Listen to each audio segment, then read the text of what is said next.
지금 12월 전세 만기라서 새 전세 구해야 되는데 10월 달쯤 구하는 게 금액적으로 가장 적당할까요? 추세를 좀 봐야 되겠지만요, 최대한 늦게 구하시는 게 좋긴 좋습니다. 전세 가격은요, 내년까지는 하락입니다. 적어도.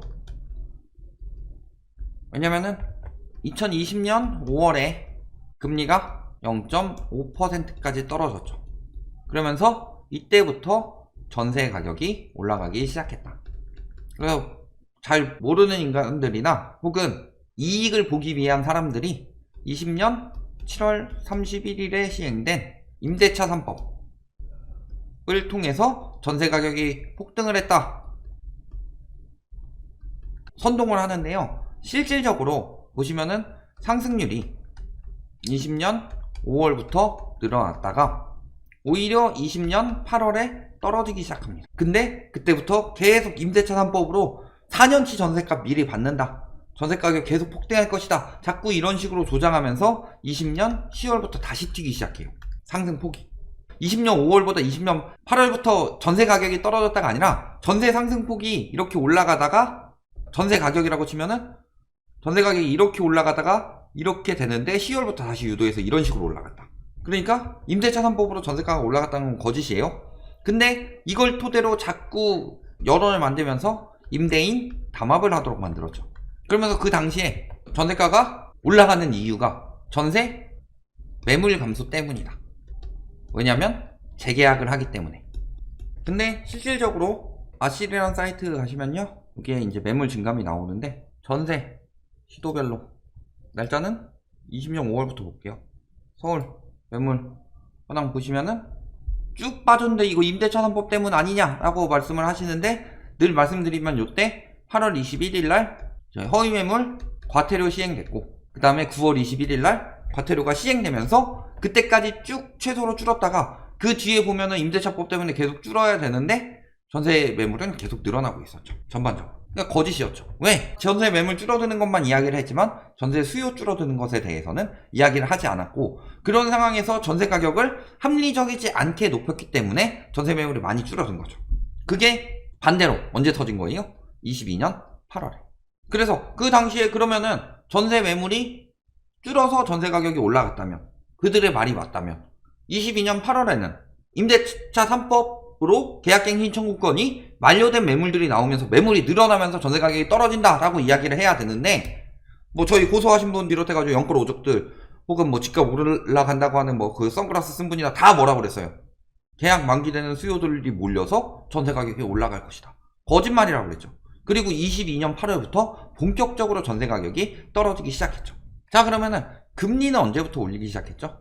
21년 8월부터 올리기 시작했죠. 그러니까 21년 8월 이전까지는 굉장히 저금리였어요. 이게 적어도 23년 8월까지, 이때까지도 유지가 되는 거고, 그 다음에 실질적으로 22년에 금리를 많이 올렸죠. 그리고 지금 23년에도 한번 올렸죠. 그 상황에서 내년에 바로 금리 인하를 하느냐 하더라도 진짜 경기가 침체된 거 아니면은 인플레이션이 안 잡혔기 때문에 쉽게 하긴 힘들어요. 해봤자 한두 번 정도일 테고, 그렇다는 것은 22년에 계약을 했던 사람이 24년에 재계약을 했을 때 적어도 그때보다는 높은 금리가 유지가 될 것이다. 따라서 내년까지는 전세가 하락이 적어도 예견되어 있다.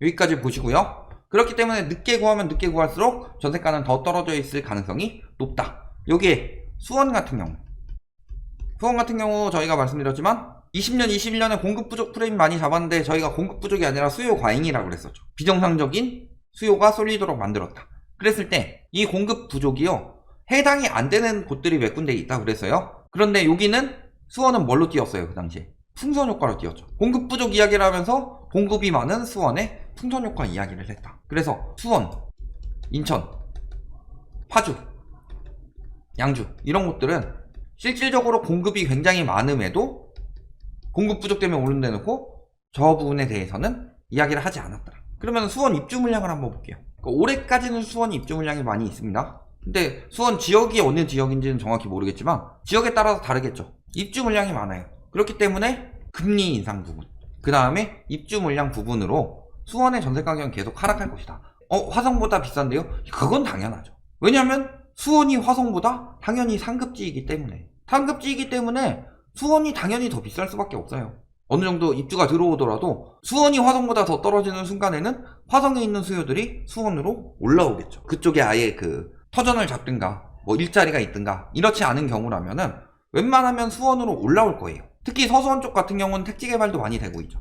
서수원 말씀을 하셨는데 지도로 한번 볼게요. 서수원 쪽 보면은 택지가 많아요. 봉담 이런 쪽에, 이쪽이 화성이고, 이쪽에 보시면은 여기에 이제 효행지구 이런 것들도 들어오죠. 그 호매실 밑에 그런 쪽에 보면은 그것들도 활성화되면은 앞으로 공급이 굉장히 많아질 수밖에 없고, 그러니까 결국에는 핵심은 지금 청약이 되느냐, 청약으로 할 것이냐.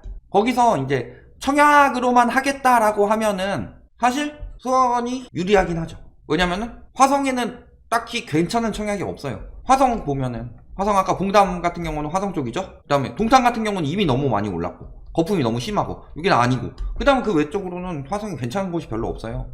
청약을 보시려면은 수원을 유지하시는 게 좋죠. 그래서 핵심은 왜 근데 수원에 남으려고 하시냐, 요게 핵심인 거죠. 내가 거주지가 수원이라서 수원을 받아야 돼가 아니라, 아 화성은 집값이 떨어질 것 같은데 수원은 그래도 집값이 오르지 않을까? 이런 생각이라면 사실은 거주하고 저렴한 데로 가시는 게 좋고, 그리고 청약 같은 경우는 당분간은 청약가가 떨어질 때까지는 좀 많이 기다리셔야 돼요. 가격이 떨어질 수밖에 없습니다. 분양가가. 왜냐면 말씀드렸지만 분양가 자체의 거품이 굉장히 심한데 이것을 인정하기 싫어서 지금 언론 플레이 하면서 분양가가 계속 오른다고 하고 있는 거고, 원자재 가격으로. 근데 원자재 가격이 들어가는 비중은 생각보다 그렇게 크지 않다. 그거보다는 핵심적으로는 땅값이 핵심인데, 땅값 같은 경우가 원래는 대부분의 나라들은 땅값이 올라서 집값이 오르고 상가 가격이 올라요. 그런데 우리나라 같은 경우는 집값을 올려서 땅값을 올려요. 왜냐면 전세 제도를 이용해서 갭투기가 활성화되었기 때문에. 이 부분이 지금 빠지고 있는 중이기 때문에 땅값도 당연히 떨어질 수밖에 없습니다. 그래서 내가 굳이 새 집을 사고 싶고 내가 꼭 보고 싶은, 꼭 알고 싶은 단지가 있다, 저 지역에 내가 들어오는 것만 평생 생각하고 사셨다 라고 한다면은 거기 청약을 노리신다면은 근시일 내보다는 조금 더 그래도 내년 내후년쯤 됐을 때 청약 분양가가 빠지는 걸 보고, 할인 분양하는 거 보고 그때 들어가시는 게 좋고, 굳이 청약이 아니라 집값이 너무 비싸니까 청약을 보고 있는데 구축 가격이 많이 떨어지면 구축도 고려할 수 있다 라고 하시면 굳이 수원에 있으실 필요는 없어요. 다만 보셨을 때 지금 거주하시는 이유가 일자리가 있고, 그 다음에 학군이 있고 교통 등이 있고, 이런 것들을 했을 때 요 모든 상황 자체가 뭐 저기에 일자리가 있으시면 저쪽에 계시는 게 좋겠고, 이 모든 점에 비했을 때 수원이 웬만하면 화성보다 좋아요. 그래서 굳이 청약을 하시려고 기다리신다면, 청약도 보고 계시다면 사실 그렇게 큰 차이는 많이 안 날 겁니다. 수원이 학군이 좋다기보다는 화성보단 낫겠죠.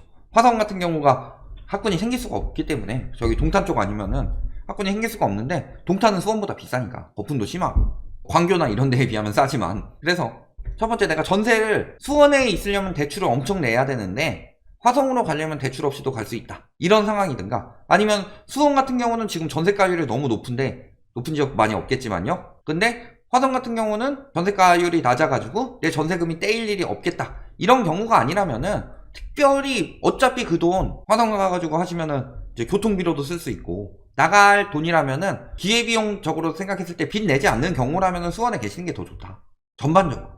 그래서 여러가지 생각을 하셔야 돼요. 굳이 청약에만 꽂히지, 뭐 청약 말씀을 하셨고, 뭐 저희가 말씀드린 대로 청약 가격이 떨어질 수도 있다, 그런데 그 떨어진 가격에 청약을 하기에는 봤을 때 뭐 위치가 안 좋다든가 내가 원하는 성향이 안 나올 수 있다든가 그럴 수가 있기 때문에 내 집 마련은 항상 여러가지 판단을 하셔야 되는데, 구축까지 같이 고려하고 계시다면요, 아예 수원에 계시든가 아니면은 한 번 정도는 화성에 계시다가 수원으로 올라오셔도 되는데, 내가 빚을 내지 않는 거라면요, 그 왔다 갔다 하고 부대 비용 자체가 수원이 말씀드린 대로 뭐 출퇴근이라든가 이게 편하다면은 화성에 가는 것보다는 수원에 계시는 게 좋겠다, 이렇게 보시면 좋겠고요. 전세는 10월쯤부터는 알아보시긴 해야죠. 알아보시긴 해야 되는데 최대한 급하게 계약하시지 마셔라.